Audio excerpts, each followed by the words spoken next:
Hi, folks. You're with Tacitus today. Tacitus today, your pushback channel. Thank you for joining this audio live stream. In this essay, I'd like to talk about an issue of something that I noticed when the internet search engine age was coming on. Now, there's quite a few in the early days. The Netscapes and all sorts of others were around back when these things were just starting to sort of become a big deal, and only a few sort of survived. And the big success stories like the Facebooks and the Googles and so on, the LinkedIn's, the list goes on. These were all invented by, or supposedly invented by, Jewish guy. In fact, the entire landscape of social media was Jewish owned. Now, whether it was Jewish owned, as in all the front men were Jewish, like Zuckerberg and Reid Hoffman and the dudes at Google and so on, or whether it was some flunky front man with Jewish investment funds. It didn't really matter. It was pretty much 100% a Jewish gig, and all the search engines on that weren't Jewish all seemed to fall by the wayside, or maybe gobbled up, but fallen by the wayside.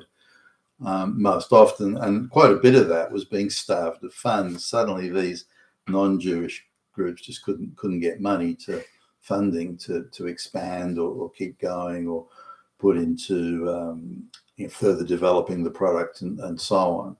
Now, at the time, I noticed this and thought, oh well, it was just how the cards landed. The cards just fell where they may, and that was it. And back in the day, that was how much I thought, or what I thought. But the control that the likes of the Facebooks, particularly the Googles, would have was already pre-planned and pre-known, and therefore the price, Google share prices just went to the moon. And but this was all again, it was pre-known. It was known in advance that they would be that pretty much control the whole thing. I mean, how would you know that in advance unless you're going to make sure that no competitor would get off the ground or no competitor would still be in the field? So it was, in my view, and it started to become apparent sort of years ago. This was a pre-planned. This was a rigged game, if you like.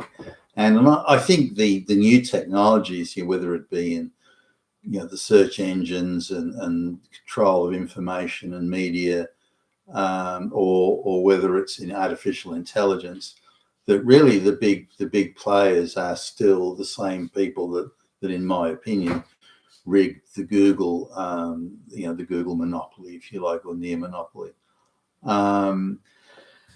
Now, with that, having given that background, there was some years ago, there was a 19-year-old college kid who dropped out of college, 19-year-old college kid that supposedly developed some AI program.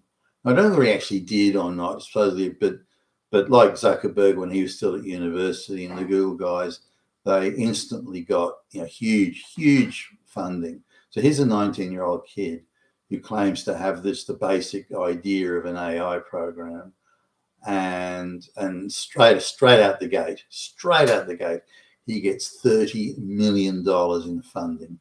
$30 fucking million in funding. So was he just a created stooge front man? Did he really have something? Was he a kid genius, as they tried to portray him as? When you listen to him explain it and talk about it and so on, back sort of closer to the time and even to today, he doesn't seem like the guy that would have developed that. I mean, I've worked with and known a lot of genius programmers over my years, and he doesn't come across like that. Maybe he is. Now, the idea of getting $30 million in funding straight out the gate is, I mean, that's that's mythological in its proportions of somebody getting a magic, the magic fairy comes along and grants a wish, that sort of thing. And so, but by after he gets the money or the funding, it seems events just take on a life of their own. And by 21, he's being appointed to boards of directors.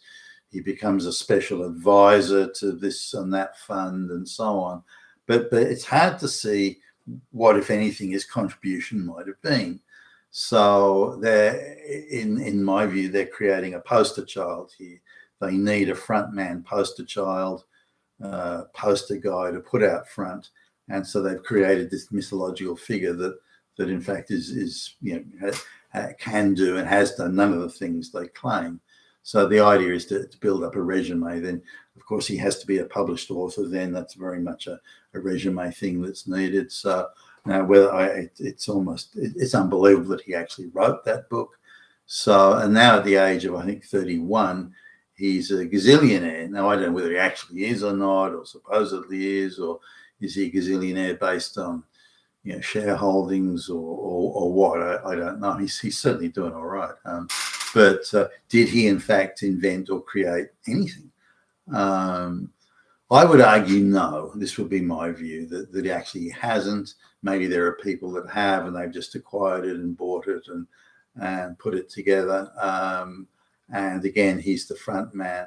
But the funding that anything he's associated with has got, they just get him to appear in front of something, and then bingo, hundreds of millions of dollars of funding, all from he's Jewish, all from Jewish groups. So it's a very tight control thing. And again, it's totally a Jewish gig. I don't care one way or another, but I'm not Jewish, by the way, but I don't care one way or another. But the idea that a group of people can prearrange and rig entire markets and business and the information technology ecosystems, and can do it so effectively and so brashly and brazenly, is that something we need to look at or consider? Why is it that any non-Jewish competition to this has not appeared or doesn't get funding? This would seem to be, isn't that alone something that's interesting or worth considering? Now, again, do I personally care one way or another? Well, not really, but do I like the idea of any group, whoever they are, by the way, coming in and taking monopoly control of something and doing so by rigging the market and keeping out competition that's inconvenient to their own financial and power interests? That is a concern. You've been with Tacitus today, your Pushback channel. Thank you for listening.